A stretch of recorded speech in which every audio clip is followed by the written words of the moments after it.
बजेटचे पण नावं खराब करायला लागलेत ना आजकाल. एकच डिसेंट गाडी आहे, तिला डिसेंट राहू देत जरा.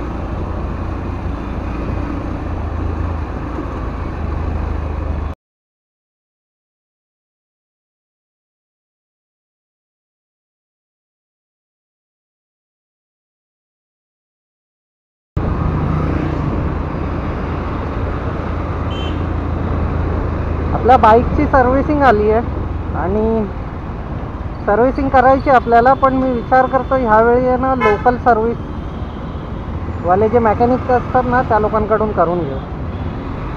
कारण सर्व्हिस चार्जेस असतात ना यांचे जे कंपनीचे ते 800 रुपये फक्त सर्व्हिस चार्जेस. हा आणि त्याच्यामध्ये काय करतोय भाऊ, काय करतोय, त्याच्यामध्ये पण आहेत ना, जर तुमची क्लच केबल चेंज करायची असेल किंवा चेंज पॉकेट वगैरे चेंज करायचं असेल ना त्याचे वेगळे चार्जेस लागतात लेबर चार्जेसमध्ये. सो सर्व्हिस चार्जेसमध्ये काय इन्क्लूड असतं, नॉर्मल तुमचे पार्ट्स लूज वगैरे झाले ते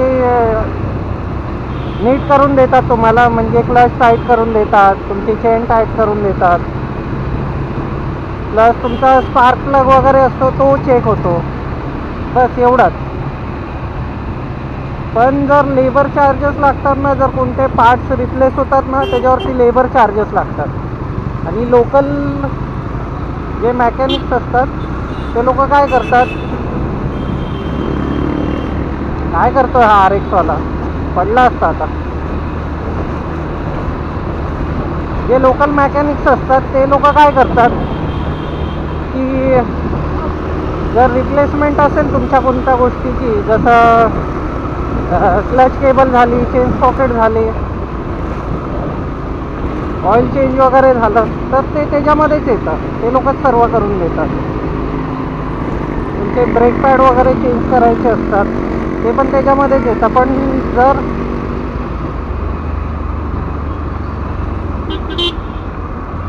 काय करताय यार, काय करताय सकाळ सकाळी. त्यामुळे मी विचार करतो ह्यावेळी आहे ना लोकल मॅकॅनिककडे दाखव, कारण त्यांचे सर्व्हिस चार्जेस पण कमी असतात. आणि विचार करतो जे काही आपल्याला लागणारे पार्ट्स आहेत ना ते मी स्वतः घेऊन जाईन, याने की आपल्याला ओरिजिनल पार्ट्सवरती डिस्काउंट मिळेल.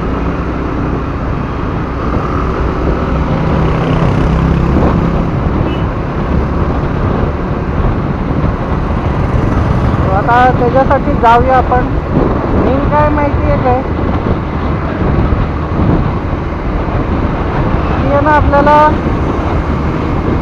जे डीलर्स असतात ना यामाचे त्यांच्याकडून घ्यावं लागणार आहे सर्व ऑइल वगैरे. आणि जर तुमची कोणती यामाची स्कूटी बाईक काही असेल ना तर एकदा यामाचा जो इंजिन ऑइल आहे ना जो स्कूटीमध्ये किंवा जो बाईकमध्ये लागतो तो एकदा टाकून बघा. कारण आहे ना मी एकदा मोटिव्हचा टाकलेला, पण सीन काय झालं माहिती आहे काय की मला आहे ना सर्व्हिस केलेल्यासारखी वाटतच नव्हती. इंजिन एवढा फ्री वाटत नव्हता जेवढा, आणि तेव्हा पण मी लोकल सर्व्हिस सेंटर लोकल मॅकॅनिककडूनच केलेली, पण मला तेवढा फ्री वाटत नव्हता.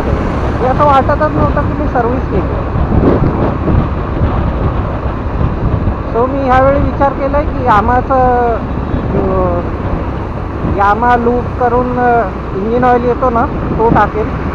जर त्याने फरक पडला ना तर मग नेक्स्ट टाईमपासून लोकल सर्व्हिसमध्ये लोकल मॅकॅनिककडूनच सर्व सर्व्हिसिंग वगैरे करून घेतो. कारण त्यांचे 400-450 फीज असते.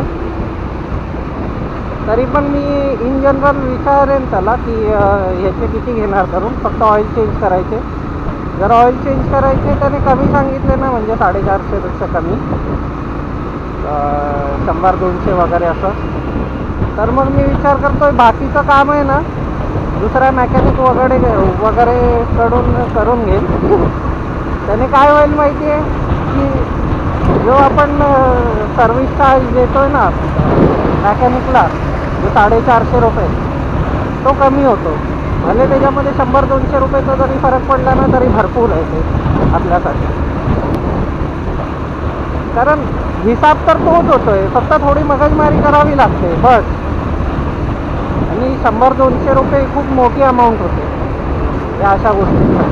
कारण जर तुम्ही विचार करा, आपण जरी स्वतःहून सर्व्हिसिंग वगैरे करायला घेतली, दिवसाची एक जरी गाडी आपण सर्व्हिस केली ना 450-500 रुपयाच्या हिसाबाने, तरी पण महिन्याचे 15,000 रुपये होतात.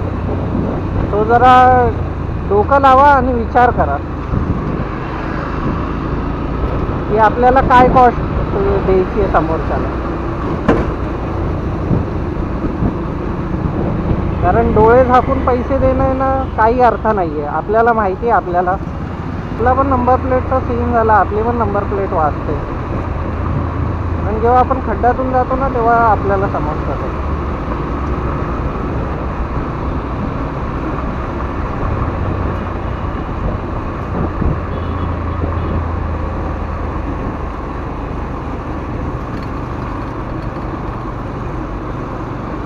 नक्की नंबर प्लेटच वाचते ना की दुसरा काय वाचते.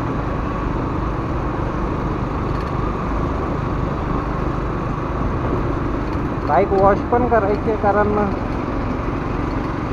होळीच्या दुसऱ्या दिवशी मी जरा वॉश केलेली, पण थोडं जर हँडलला वगैरे कलर बघितलात ना तो तसाच आहे. बघा या साईडला.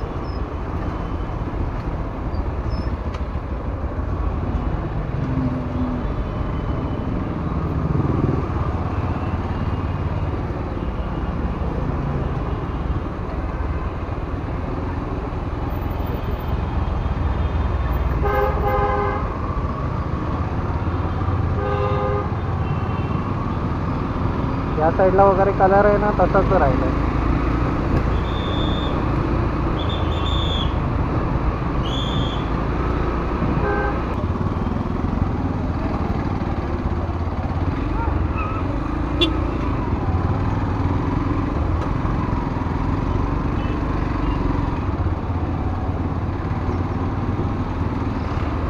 हा पण एक चिवताई आहे. मिरर छपऱ्यासारखे केलं आहे आणि मागचा दिसत नाही आहे, मध्येच ब्रेक मारतोय जोरात.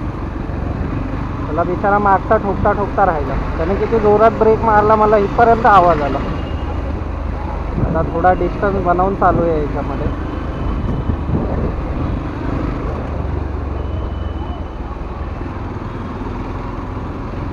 एफजेडचे पण नावं खराब करायला लागलेत ना आजकाल.